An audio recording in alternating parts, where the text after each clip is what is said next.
So without further ado, I'd like to introduce Annette.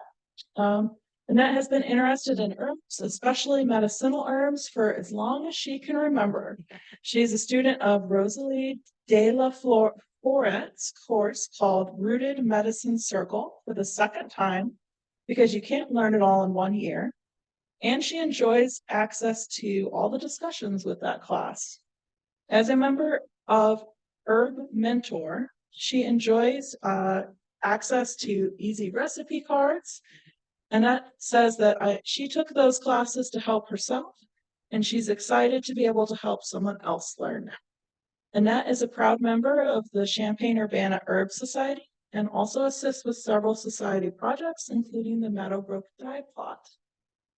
We're excited to have Annette here today to teach us about using herbs to make herbal bug sprays. Go ahead and take it away, Annette. All right. Yeah, I'm hoping that we can learn some things today. I'll be learning right along with everybody. To start off, I just wanted to talk a little bit about how the bugs find us.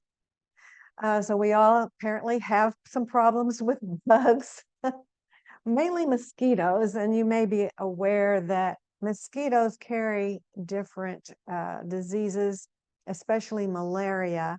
And in doing some research, I learned that there are 1 million people in Africa and all over the world who are dying from malaria every year.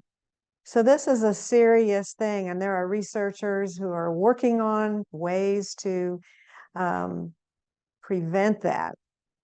So I wanted to mention a few things that I learned.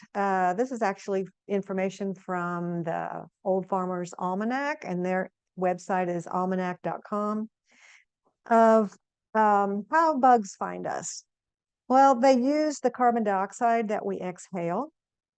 They also use our scent, our body heat, vibrations, so our movement, and even the colors that we wear. And one example that they give is the deer fly is attracted to carbon dioxide, warmth, motion, and dark colors. So one way to make yourself less attractive to bugs would be not to use any fragrant soaps or lotions, perfume, hairspray, or aftershave. So instead of those things, we use these scents that we're talking about today that block their receptors. This is what a lot of the research is about, blocking the receptors of the mosquitoes. So that makes you harder for them to find. So here's a list of herbs that mosquitoes do not like. They do not like citronella and lemon eucalyptus, basil, and garlic. And we are going to be using basil today in our recipe. Ants and flies dislike mint and basil and bay. And the gnats, the no-see-ums, I think they're actually called midges. They're repelled by citronella also, and lemongrass, which is a cousin of citronella, and rose geranium. And ticks and lice also do not like lemon eucalyptus and geranium. So of those listed, we are going to be using the basil, the lemongrass, and we have in our kit, we also have lemon balm. And I think that's what we have that's on that list. Some of these other ones, oh, yes, lemongrass. That is listed there. So I've just been learning about lemongrass myself. And we're going to get started. You have a handout that is two-sided, I believe. So the first side says class on bug sprays, but we're going to the second page. About halfway down the page, herbal bug spray. So what we're going to be doing right now is taking out our herbs and chopping them. And we'll be measuring as we chop, and I'm going to put my chopped herbs into a measuring cup, and then we'll be putting boiling water in there once we get our herbs ready.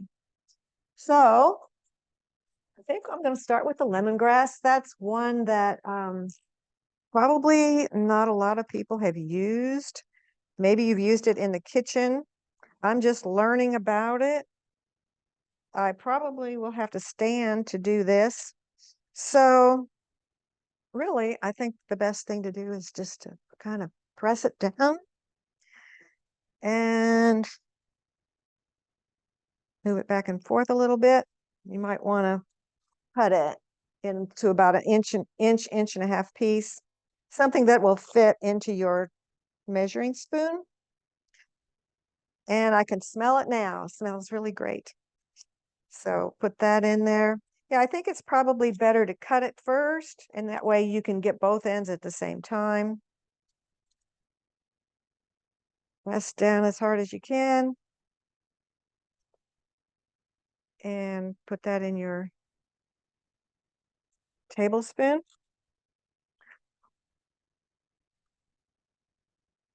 Don't know if I want to do all that much at one time, but okay. So far I've got about a half of a tablespoon. I'm not going to use these little leaves. Whoops. Put that tablespoon somewhere else. Annette, would you be able to explain why you're crushing the lemongrass? Well, it is very hard, as you could probably notice. And so in order to get that scent out of it, you really have to, what was it you said? Cracking it like a glow stick. Okay, here's one. You could try that, like cracking it as you go. And then we're going to need to cut it probably into small pieces. So crack it. Yeah, I can smell it.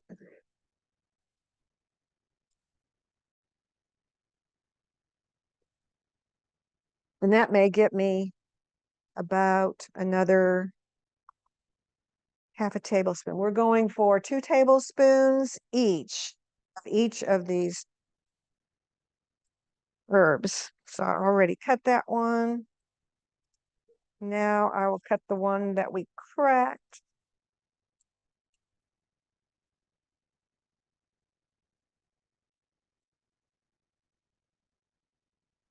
And take the leaf off the side. Yeah, it's pretty impossible to pull it apart. So I've got about a little over a tablespoon so far.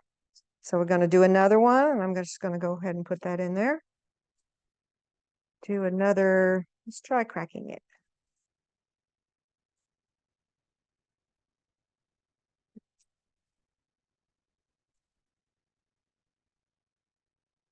So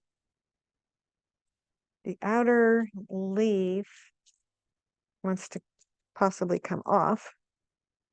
Okay, that one did really good. It really came apart more, which is good because then the hot water will get more into the middle of it. Now I hope, well, I know some of you don't have the herbs today. Those of you who do have the herbs, I hope you're able to work alongside and experience this wonderful smell. So that'll make up my 2 tablespoons of lemongrass. Now, I'd like to work with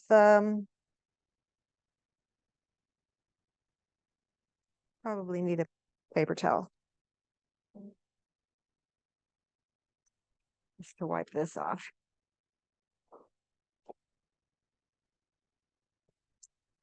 I think I'm going to work with the cinnamon basil. I believe you all have cinnamon basil. I've never used cinnamon basil before. I have used basil. I did a few practice sessions with basil. So, wow, that smells like it should go in a drink. So,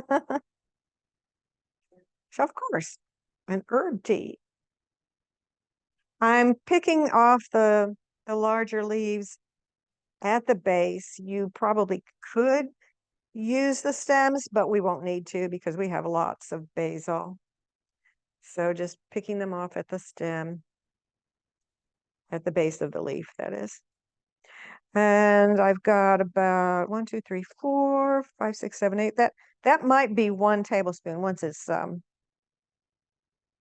chopped up. So I'm layering them one on top of the other. I have a 4 or 5 there, and then cut lengthwise and then the short way. Oh, wow. That smells great. So yeah, that's about, well, once I get this other group in here,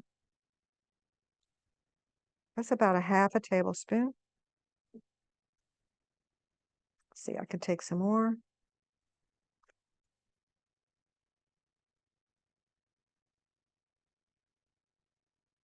Okay, and again, so I'm cutting the long ways. I've got them all lined up there, and then the short way.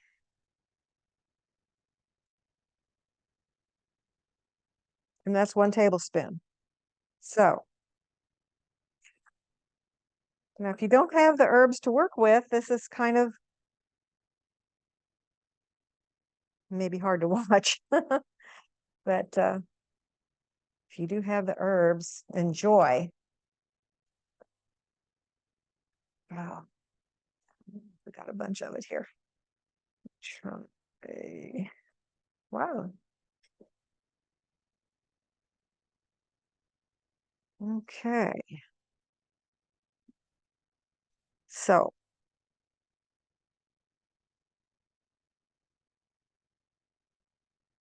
some people might like to cut those off, but they're easy.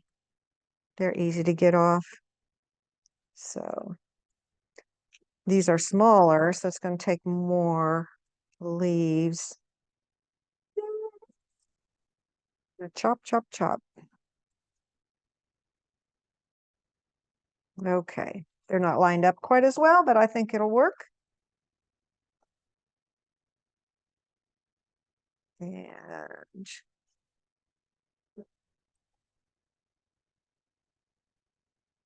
okay.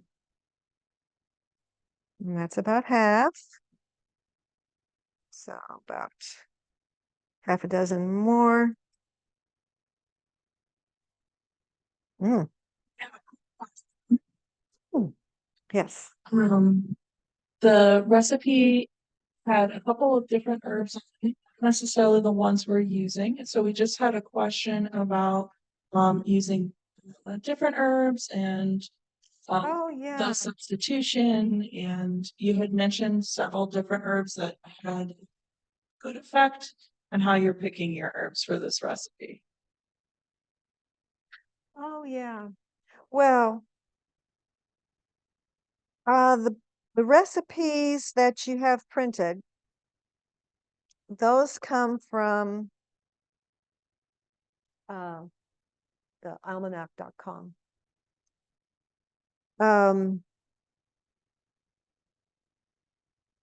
So some of it depends on what's available right now. And we want you, consumers, to be able to use whatever you have in your garden. So I understand that a lot of you have been keeping up with these classes and you've been learning how to grow the herbs. So whatever you have in your garden that would correspond in some way, I would say, with lemon, anything that has a strong lemon scent, and citronella. I've never seen a citronella plant. I don't know. Um, but it's very similar to lemongrass, I believe. And the basil, of course, mints. So you could be using, and we are going to use a mint. You could be using a mint. A lemon balm is a mint. And to me, I just picked some in my garden this morning and it was really lemony. I was surprised how lemony it was. But I also read to say this is number 2, that you should pick the leaves when they're at their most vibrant, which would be before the plant starts to flower. So like on a lemon balm, my lemon balm has seed heads like that. Some of you may have longer ones. I didn't plan to harvest it this year, so I just let it go to seed. But I had some come up in another spot unexpectedly. And that was what I picked this morning. And wow, it was more lemony than any lemon balm I had had before. So you'll have to check out your garden. You can see what you've got. We can use 4 of these, actually. We could go with mint and catnip. I'm not sure how much time this is taking, because we have 3 recipes we want to get through. It's okay? All right, so I've got some, I've never seen, oh, I've seen it, but never used it for other than my cat. Catnip. Well, I guess cats like it. Okay, so I wonder if we could chop up some of the stem. Let's see. I've got it on my fingers. Well, if you have plenty of leaves, go ahead and pull off some leaves. The bigger the better, because they're easier to chop. So there's a lot of smaller leaves on here.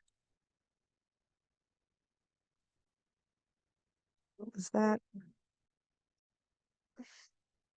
And probably could use the flowers too. So I'm taking off, and even though they are kind of dried up, but they may still have some good scent in them. Good for our purpose. Not so good for maybe for the cats. Okay, yeah, I'm getting to where I want to get rid of those stems. Pull these off real quick. All right, see what I can get with that. These would be a little bit harder to line up, but I'm going to attempt to. And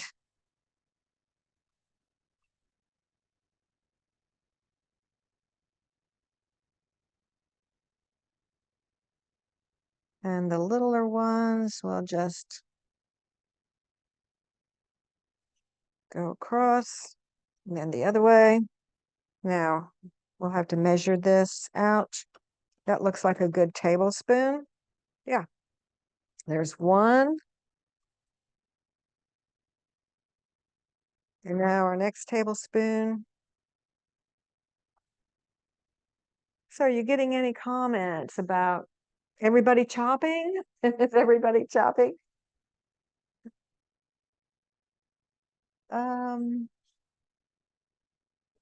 That's basil.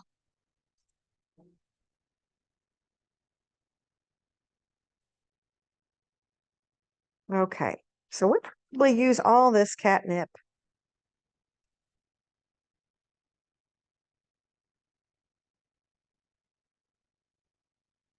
You're busy chopping, so you don't have time to type.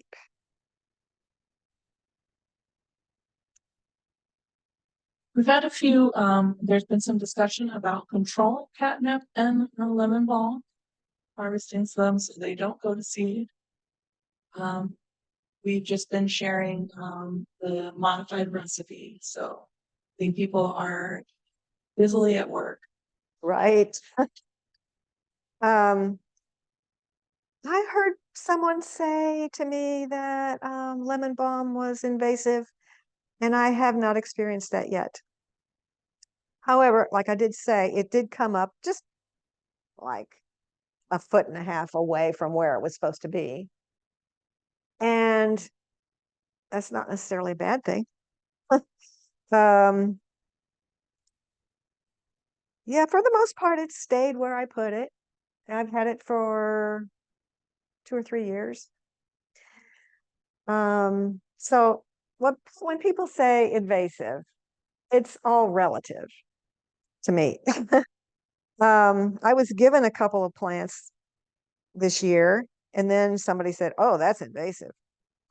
Well, maybe you want it to be hardy and sturdy, and that's what I think of when I now, of course, some things are overly sturdy, but that's where in gardening, that's where you have the opportunity to edit your garden. If you don't like it, take it out. If it's not in the right place for you, take it out. Give it away. Do something with it, though. Hopefully, you can do something with it. Okay, this is number 2, and that was the catnip. So we've got a little bit of catnip left over, maybe enough to make tea. I'll stick it back there. And now mint. Do a little bit of mint. And this looks really nice. I think I could almost just chop the stem on. Oh, won't need to. The stems are.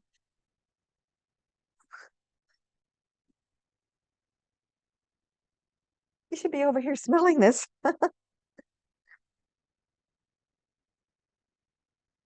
It's bracing. It's lovely. So that's probably about a half a tablespoon. Yeah. Sorry that this is the way it is. You get to chop, chop, chop. Yeah, that looks like about a tablespoon.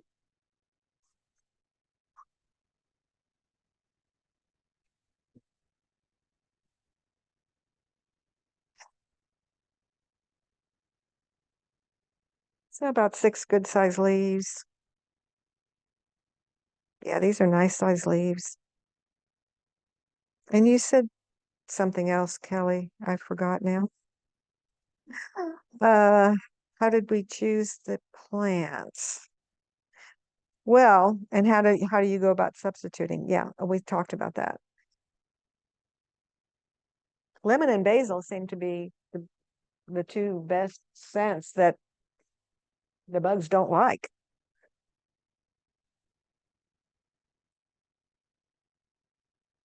Of course, there's citronella candles. I have one of those. And lemongrass.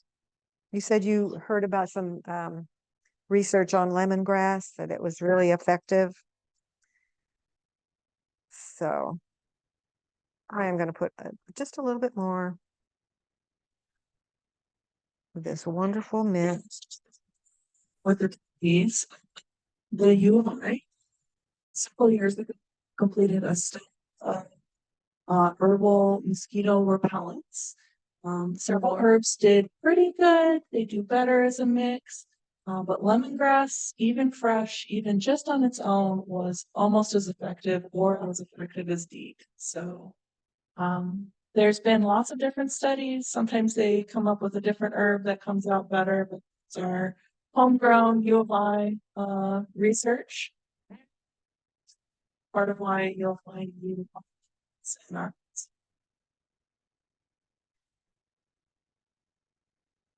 Well, I should have turned on my pot for boiling water, but I just now turned it on. So we might go ahead and talk about the dried.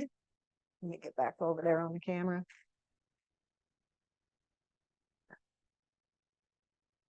So our next step is to pour a cup of boiling water, and then it's going to have to steep until it cools down enough that we can actually handle it. If we can't handle it, then we'll just use a spoon, put it through the sieve. But we'll be using cheesecloth. This is what I do. I'm using as much glass so you can see what I'll be doing. And I put the cheesecloth in the sieve. And that way I can gather up the cheesecloth. That kind of keeps it straight. So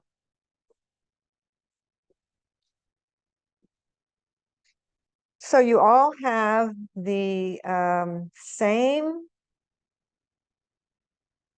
herbs for your dried recipe,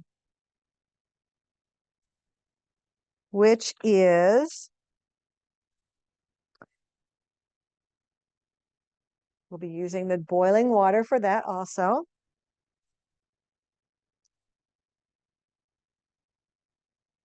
So we've got dried peppermint, dried catnip, and dried lavender,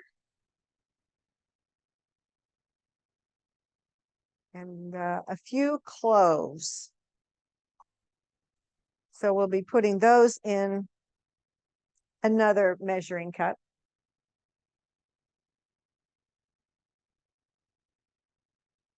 Oops. Try to clean up a little bit there. Okay. So what else are you going to need? So you're going to need, you can use a bowl or a measuring cup, but we'll measure a cup of boiling water, and then you can put that in your bowl if that's what you're using, and cover it with a saucer. Now, these little guys here. So Sarah gave us a whole lot of lavender. We won't use it all. We'll use about a tablespoon. And of course that we can just scoop that right in. We're going to use the rest of it for our third recipe with the yarrow. So you have, yeah, she has dried yarrow. That's our third recipe. Yarrow and lavender. Whoops. Okay. So I'll set that over there with the yarrow. Now, peppermint looks pretty small. We don't have to do anything with that. I'll just stick that in there. Somebody really chopped that up good. Thank you, whoever that was. A few cloves.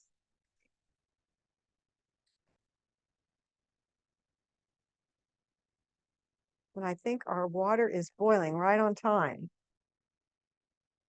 Catnip.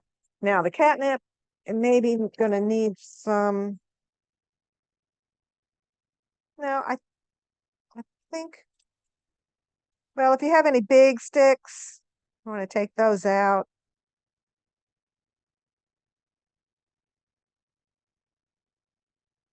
Big sticks. So that way it won't be poking through your cheesecloth. Okay, we're boiling. All right. So we don't want to make it into a powder, but just small enough that you're going to get the goods out.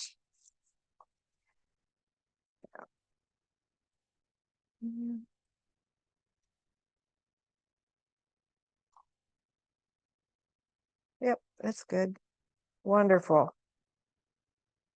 Oh, there's some seeds too. Okay. All right, so actually we have two recipes right here ready to go. I'm just going to fill this up with the boiling water to 1 cup.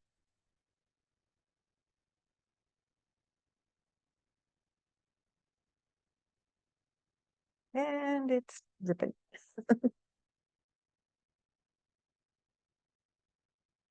Great. So we got that. Maybe take a spoon, push it all down under the water.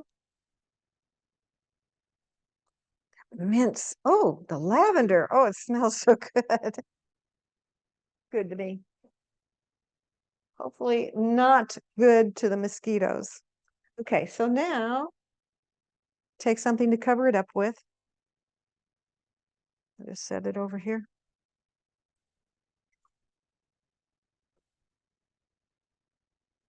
And I'll set this one over here. Okay.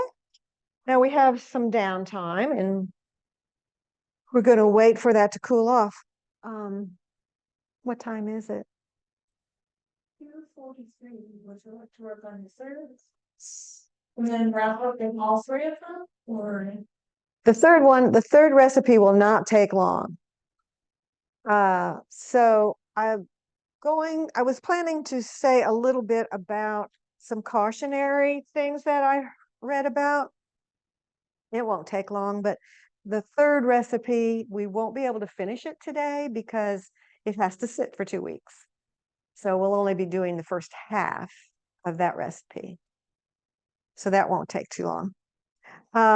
So here's some words of caution from almanac.com again. I'm just going to sit down for a minute. So we want to be aware that some people may be sensitive to certain herbs.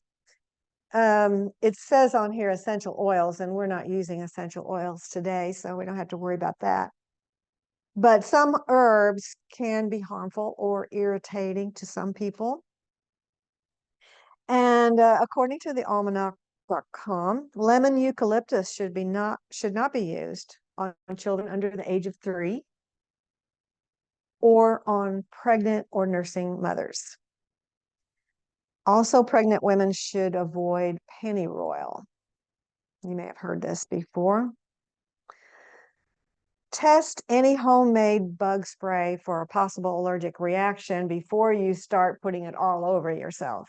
So you might want to just test it in the inside of your arm. Wait 24 hours just to make sure you don't have an allergic reaction. And it says we're not using vinegar, but sprays made with vinegar may sting and smell a little pickly until they dry. And oils, we are using an oil today in the yarrow recipe. Oils can stain your clothing, so be aware of that. And if you're going out in the garden, you're probably wearing your garden clothes, maybe. Hopefully, don't have to worry about it. And this oil that we're using, apricot kernel oil, it's clear. It could still stain though. All right, and then to be extra cautious, you want to be sure that you label everything. And it's not a bad idea to put the date that you made it, so you know how long to expect it to work. And hopefully we'll be using these bug sprays, using them, every day, not necessarily every day, but keep them around. You're getting 4 of these spray bottles. And what you'll do is to put your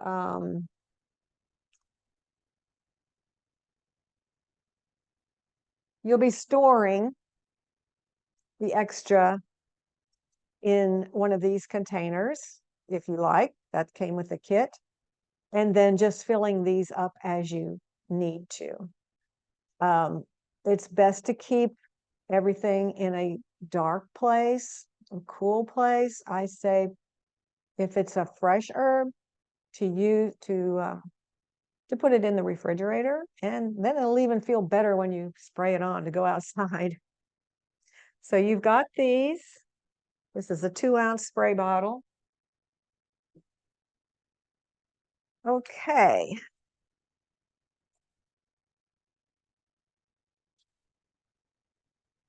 All righty. Now, I guess we'll go ahead and start with the yarrow. Put that back there. I did make a small amount of yarrow mixture, but it hasn't sat for 2 weeks yet. And this is what it looks like. I didn't have enough to do the full cup or the full two cups. This is a 12-ounce jar with the witch hazel in it. So this is what it'll look like, and you want to shake it every day, keep it in the dark, and then after the 2 weeks is up, you can strain it and decant it into your storage bottle. Okay, so we have the yarrow and the lavender. So we'll take a look at that recipe now.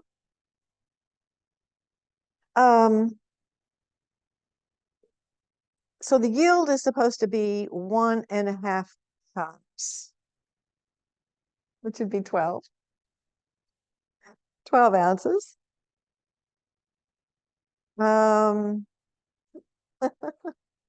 Someone's having a allergic reaction to something. Okay, so is this going to be, let me see, I'm going to have to use the big one for this, or I could use this.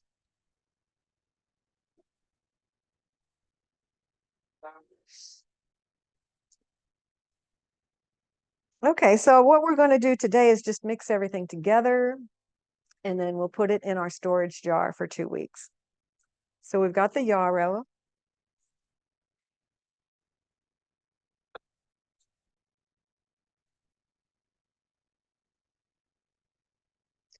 Oh.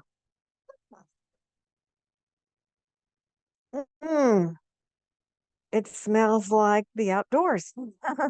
Like when you go walking along, well, used to, when I was a kid, walk along the roadsides and there would be yarrow there, and they didn't, mow clear to the road back then, but now it's hard to find things along the roads.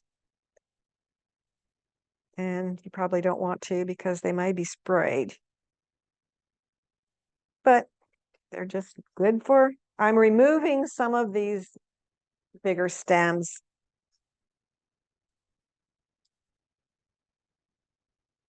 Da, da, da. So working along with me, we won't be doing any more cutting.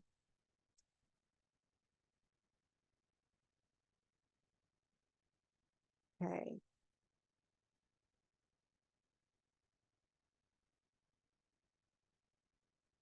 I wonder, did anybody have yarrow growing in their garden that they could use if they chose not to get the kit?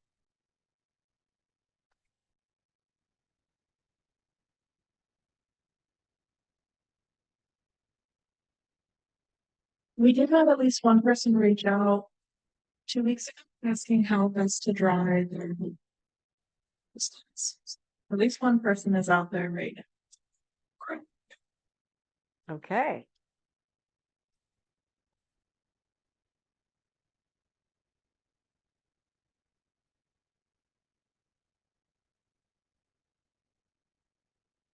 Little sticks like that, this is like a little flower we can put up with. It's these great big ones I want to get rid of because they will clog up your strainer. Oop. Make it a little harder to squeeze out the good stuff.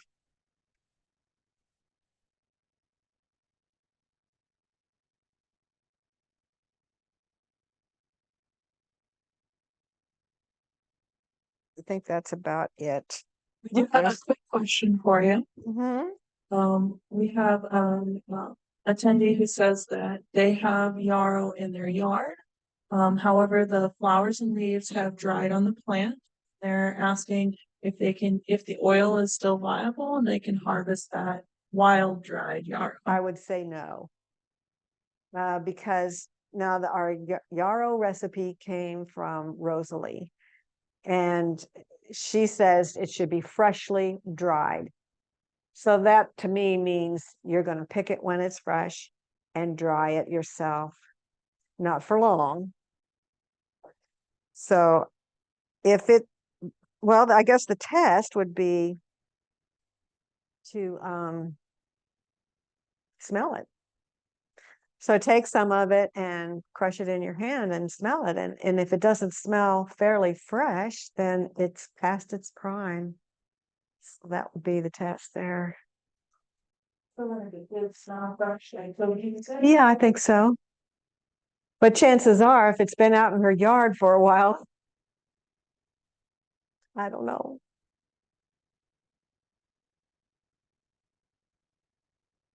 I'm assuming. I'm assuming that it's a woman. Do we have any men in the class?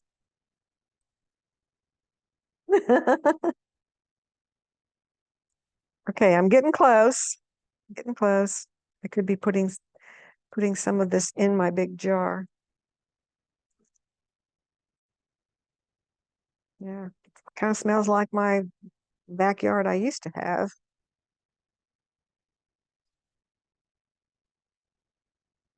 Yeah.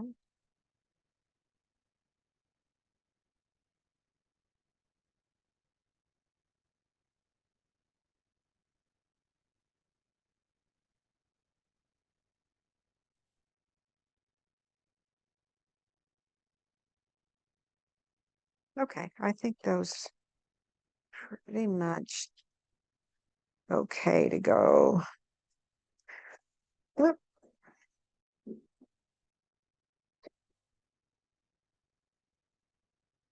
There we go.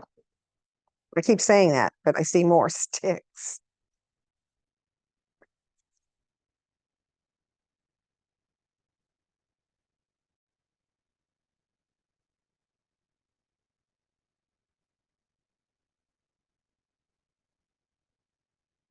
Yarrow is another one of those that I was told is invasive. Did we talk about that yet? No. I had a bout of invasive yarrow in where I used to live in Loda. Yeah, I thought it was pretty though. It didn't get too out of hand. All right. So the recipe does call for 1.5 cups, and I bet if you put that in a solid measuring cup, it would be about that. Now we're going to mix oh gosh, the lavender. Okay, we're just going to use all the rest of that lavender and put that in there. Thank you, Sarah. All right. You want to take your vegetable glycerin and your almond oil and your witch hazel.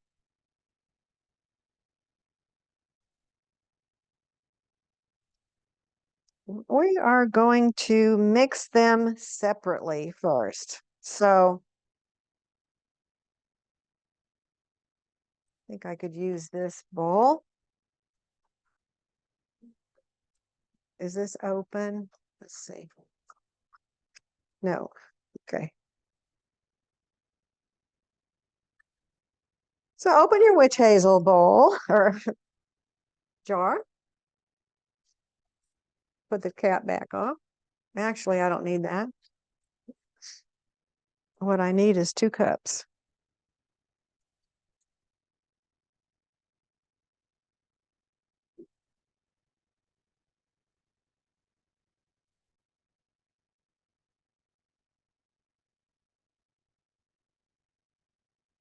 Yeah, I did use all my measuring cups. Came in handy.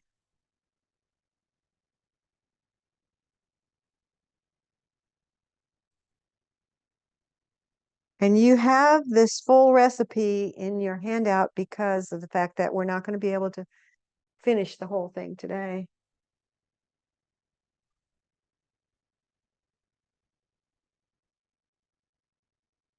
A spoon. And go ahead and put in your vegetable glycerin.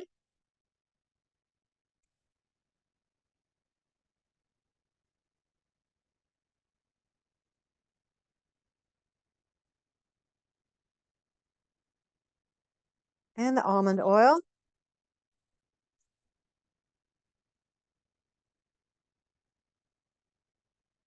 Almond oil. Oh, we didn't talk about almond oil. I thought it was apricot kernel. Okay, but it's very similar. I actually had some coconut base oil that is, it doesn't have any scent to it at all. So I was thinking about using that too. And we're going to mix it all together.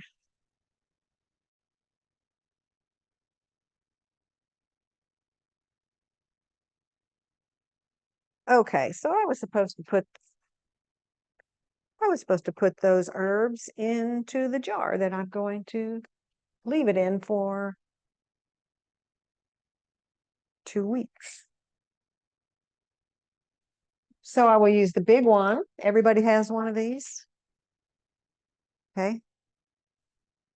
So I'll put those in there and I don't have to transfer it later.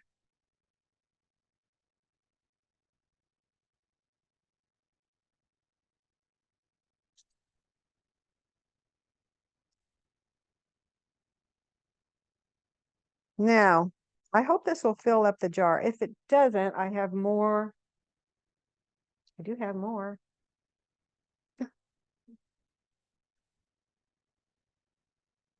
Yes, yes.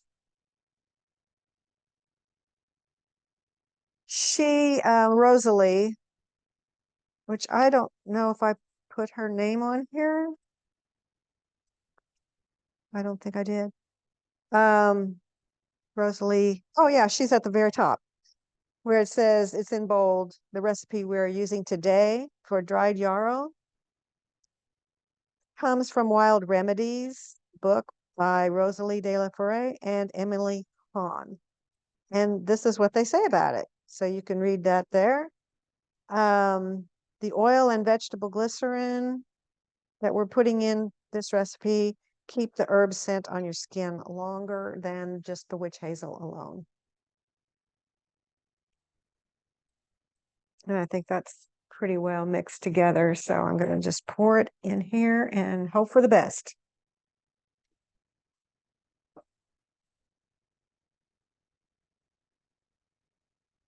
Ta-da! Of course, I had to spill a little bit.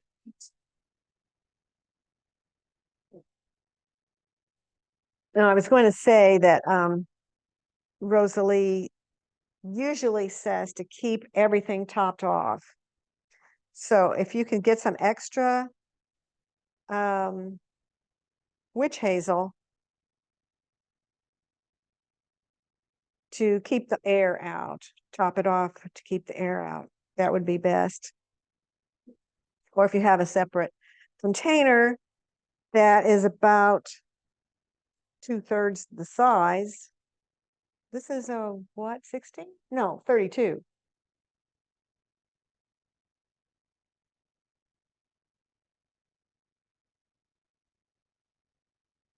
Okay.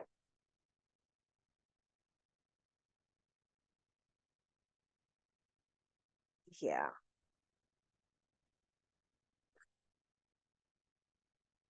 So that was my yarrow. Okay.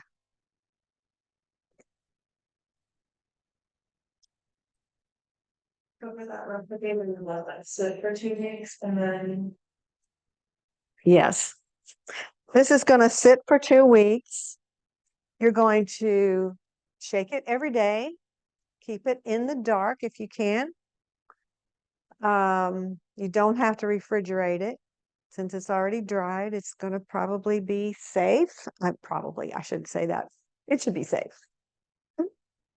Um, I like to put anything that has fresh herbs in the refrigerator because fresh herbs have water in them and they can harbor some bacteria.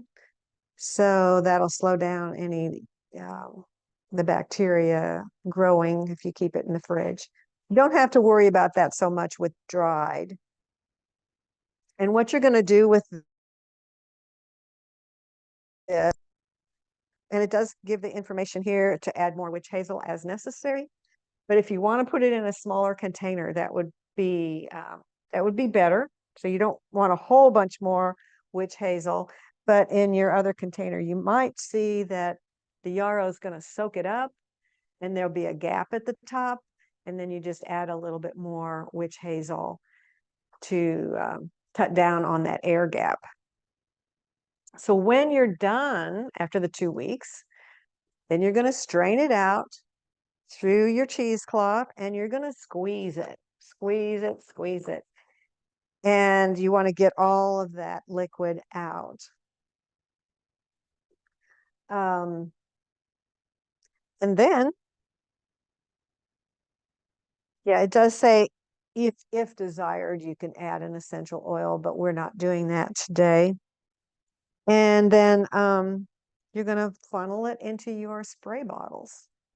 So you have one container of your storage for your storage, and then the one container, or 2 or 3 or 4. Of course, you've got 3 recipes here, and so you can try them all and see how they work for you.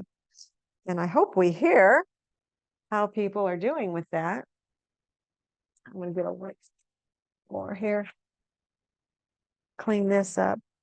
So we're going to go back to, so I'm going to set that over here. Take a little drink.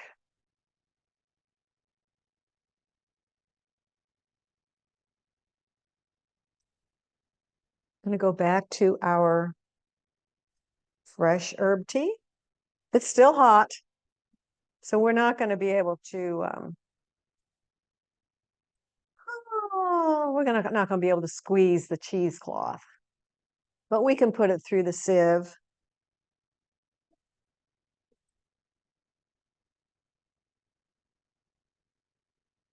Let's go back to that recipe on the other side of your paper.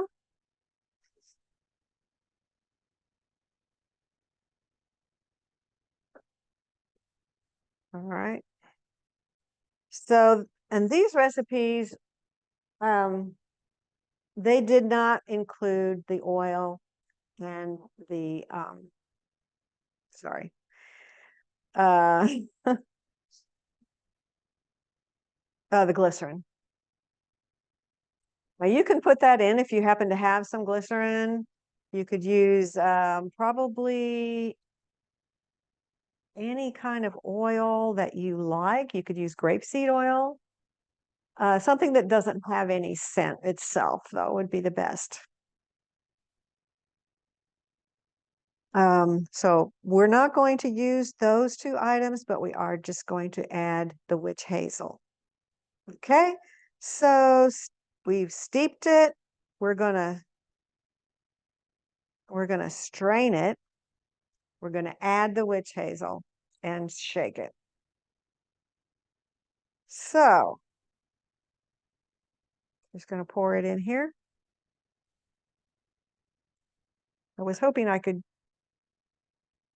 use the cheesecloth because it gets more out, but this will work.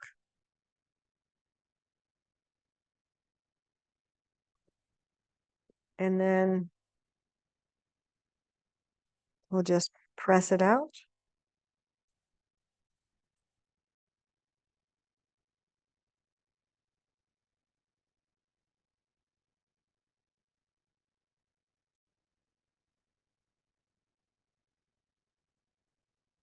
It's not as hot as I thought it would be, but I don't want anybody to be uncomfortable about it. Okay, pressing that all out.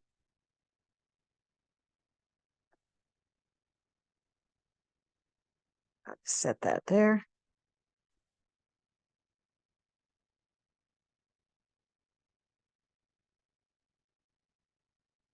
Hope that's gonna fit. That's not my original, not my clean one. This is my clean one. Okay, so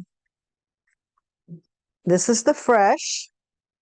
They're both treated the same way, but be sure to label it. I think you'll be able to tell, but label it because we don't all have perfect memories.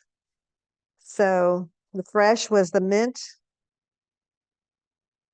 The fresh was the lemongrass, mint and basil, cinnamon basil, right? Yeah.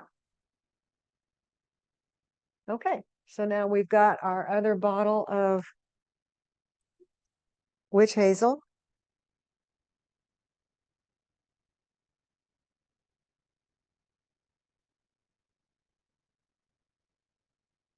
Take that top off, and we don't need to put that back on. We just need 1 cup.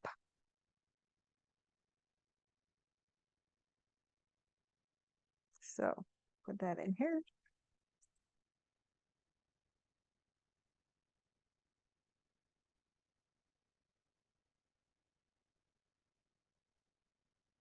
Yeah, I think it might fit.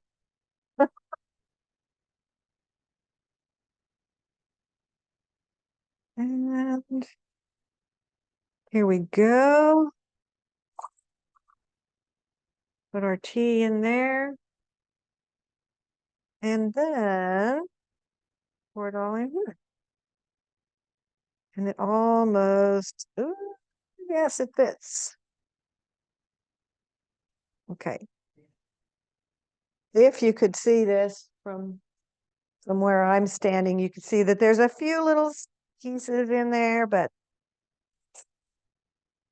that's going to be okay.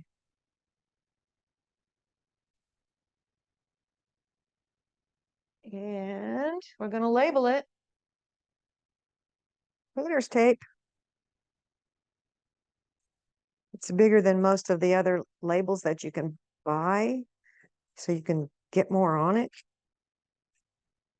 And I'm going to write that down before I forget.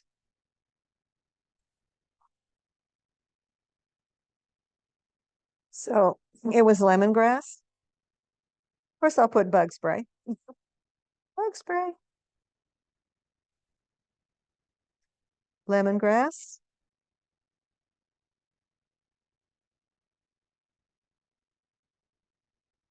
Cinnamon, basil,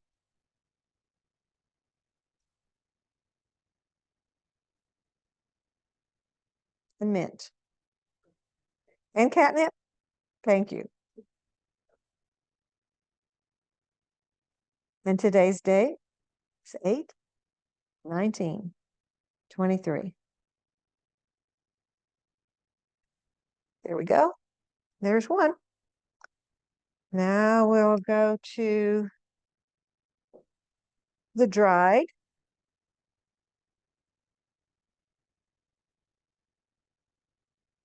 I will have to use that. We'll have to use this again. So let me get this out of here.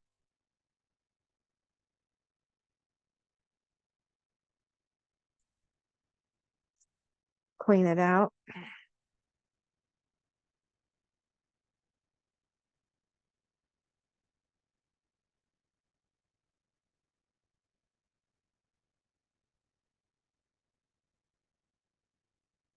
Okay.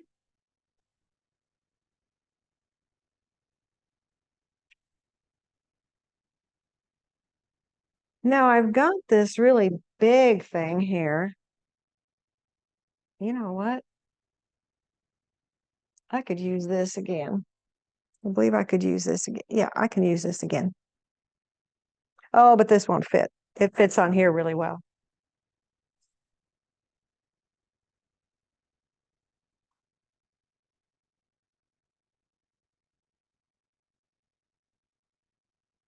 So I'm pouring the dried herb through here. I want to get all of that. I may have, when I was feeling the heat of the cup, it was more the heat of the cup than the heat of the actual herbs. So I apologize for that because you could have used your cheesecloth and that might have made it a little easier. So I'm just pressing it.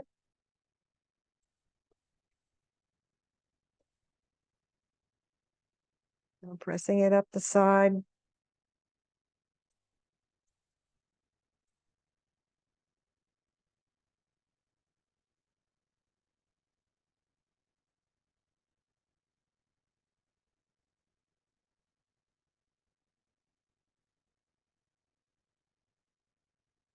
Okay.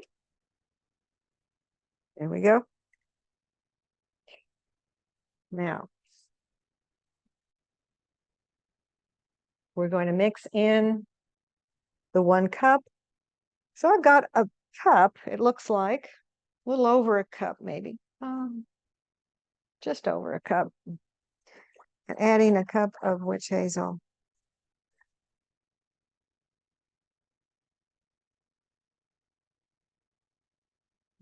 It's a little messy, but what do you expect? Okay. And we're going to put it in our 16-ounce measure, or 16-ounce storage container.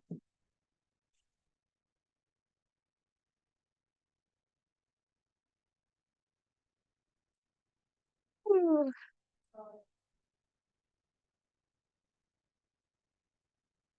Okay.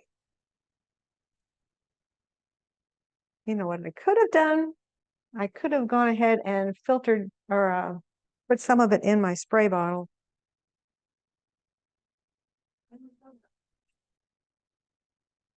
Yeah. But I'm going to have to pour it back in here.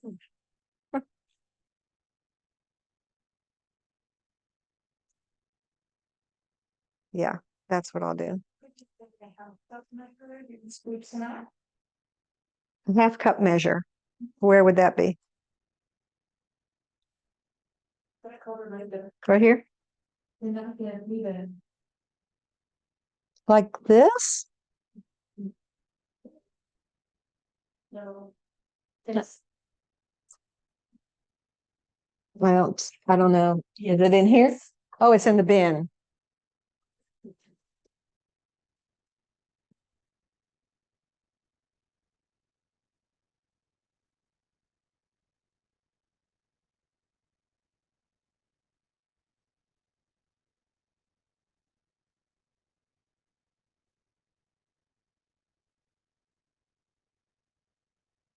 Okay, I got a 3rd cup measure.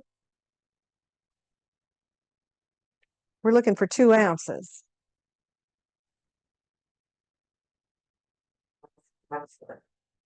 Hmm.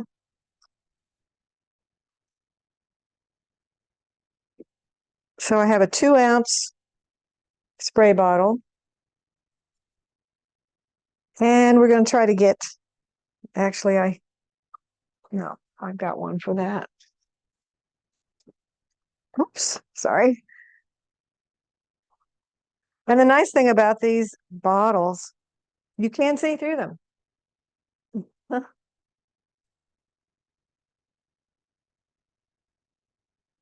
So let's see how this works.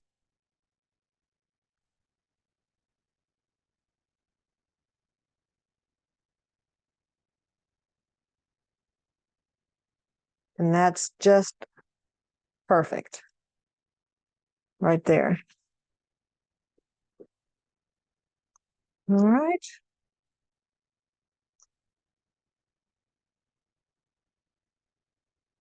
Now you probably want to label this also. So I'm going to put the top back on here. This is our dried.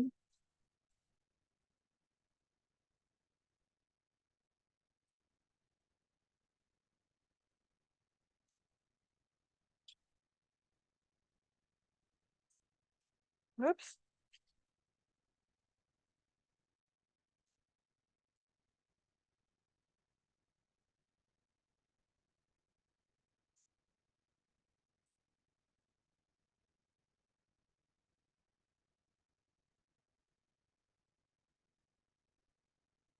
Okay, so now help me remember what we put in here.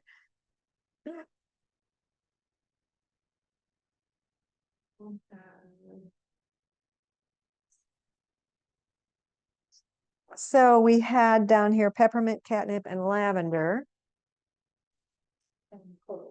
and clove.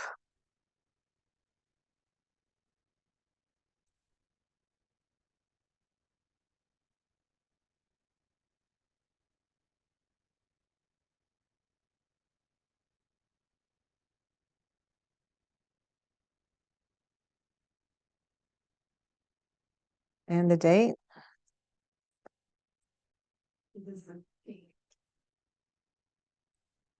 Okay, now should label that one too.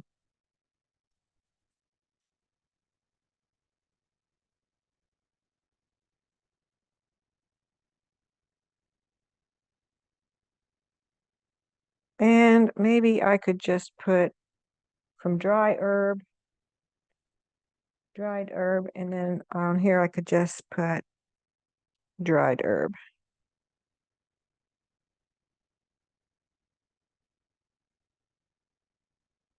8, 19, 23.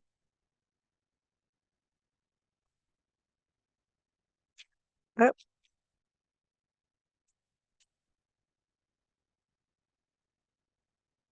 okay.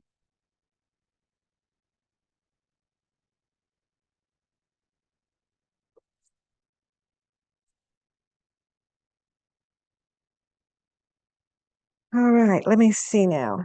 Let me get this out of the way.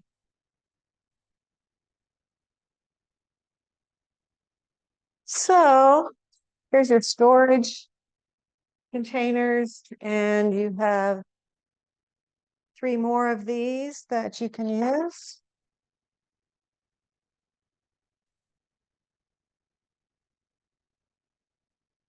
And there's your dried bug spray in the spray bottle.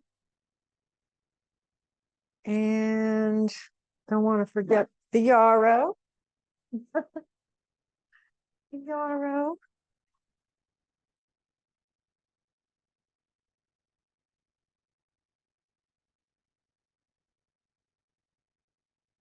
I wonder if this would have fit in the 16 ounce. Said a cup and a half, right? So They have one if they want to use one. should we try it? I don't have, oh yes, I think we're at 320. I do have another one. So Okay. Do you want to do it?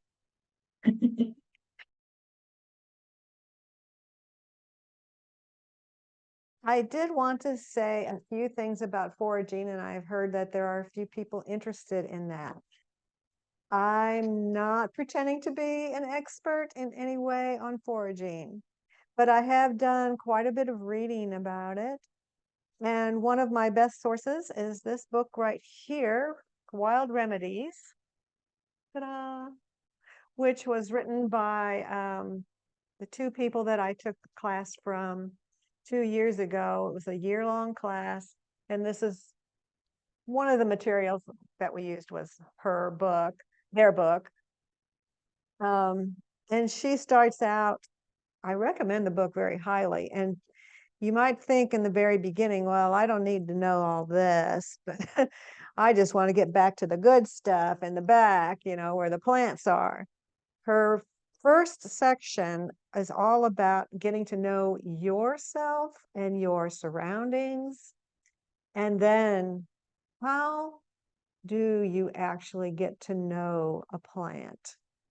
And she is great with that type of thing. So that is because it's about wild things that grow in the wild, foraging is a part of that.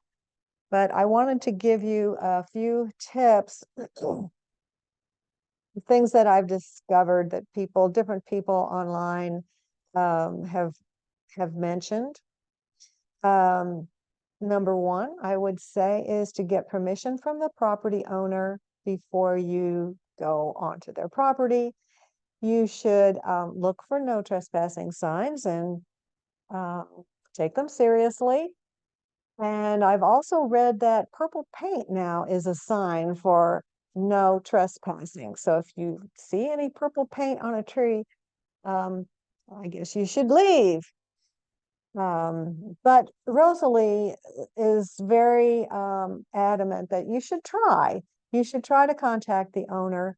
They might welcome someone to come in and tend to some of their wild crops. Maybe you could volunteer to help out clean up some old branches or something like that. If you can trade for using the elderberries, for instance, if they have something that they feel like it's worth, keeping and cleaning up around, and you could help with that. So there's an idea. Go ahead and contact the people. Don't be afraid to do that because they might welcome it.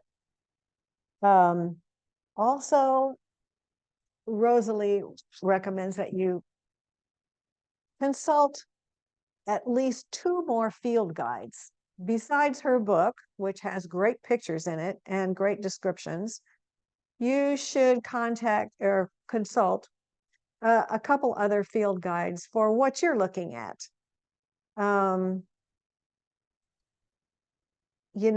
Actually, you can see the same plant can look 2 different ways, and especially at different times of the year. So this is you want to be 100% sure of what you're looking at, and before you ever touch it, even you should be able to identify it, because if it could be something that would cause contact dermatitis. So it's best to not even touch it until you know what it is. And so you should also research about plants, what type of plants are growing during the season that you're in. And especially beware of the toxic or poisonous plants and their lookalikes. So in our area, I understand that foxglove grows around here, and it's a common poisonous plant and is often confused with comfrey and mullein because they all have tall flower stalks that they could be, I don't know, 3, 5, 6 feet tall. Well, they all have flower stalks, so what? They must be what? You don't know. You need to know more about it before you decide. You don't know if it could be foxglove and it would be poisonous and could kill you. And of course, you should be able to identify the common plants: poison ivy, poison oak, and poison sumac. So those are all common in our area. And they can all cause rashes, nasty blisters. Don't want that to happen. So a general rule of thumb in foraging is to not take the first plant that you see. And some foraging guides advise a certain number or percentage. Say, oh, you should never take more than, put in whatever number you want, 10 to 50%. But no number is going to be the answer to everything, because every situation is different. It differs from plant to plant and ecosystem to ecosystem. So I think a better idea is to get to know the area's ecosystem and how you can support it. So we want to be ethical foragers, and our intention is to take care of the plants that take care of us. And we want to gather in a way that is not only sustainable, but also regenerative. And in order to do that, you need to visit the site often, in all seasons if possible, and see how the plants change from season to season. Now, traditionally, herbalists will harvest certain parts of the plant at different times, particular times of the year. For instance, if you're harvesting the leaves, it's usually early summer when the leaves are most vibrant. So you want to harvest when the energy is in the part of the plant that you're going to use. And for instance, if you're going to use the root, normally that would be at the end of the season when the energy has gone back down into the root. So there's a lot to know about plants before you start just going off and picking stuff. Have a plan for what you will want to use. Maybe make a list of what you want to do with it and see how much you would need for those things so you don't overpick. Also consider realistically how much can you actually dry and process and store, and the time that it takes to do all that. So you don't want to end up with a bushel basket of yarrow, but then you got to go back to work and you don't have time to deal with it. So that would be a waste. I also wanted to share with you something about identifying, well, not so much identifying, but should you pick a plant or should you not pick a plant? And some people actually say, ask the plant. And that might sound strange to you if you're not accustomed to doing that sort of thing. But Rosalie gives some examples of that. And I've got a quote here from Robin Wall Kimmerer, the author of Braiding Sweetgrass. I know a lot of people around here have heard of that book by now. Our Herb Society has a book club that just started this year, and the first book that we read was Braiding Sweetgrass. It's a marvelous book. And Rosalie says she reads it every year. Come to find out that it came out in, I think, 2010, but it didn't hit the bestseller list until 10 years later, and now everybody is reading it. So here's what she says about receiving an answer to a question that you address to a plant. I must use both sides of my brain to listen to the answer. The analytic left reads the empirical signs to judge whether the population is large and healthy enough to sustain a harvest, whether it has enough to share. The intuitive right hemisphere is reading something else, a sense of generosity, an open-handed radiance that says, take me, or sometimes a tight-lipped recalcitrance that makes me put my trowel away. So I thought that was really good. And that's another thing that Rosalie talks about is listening. Listening, getting to know your surroundings is really important now. I realize that is so important to take care of the environment, the ecosystem, and the plants themselves. So finally, I just want to say that you should take care of your own personal safety when you're out there, whether you're in a city park or in the wilderness. Always be aware of your surroundings and be safe. There's so much more I could say about foraging, but we need a whole discussion club about that, I think. That's lovely. Thanks.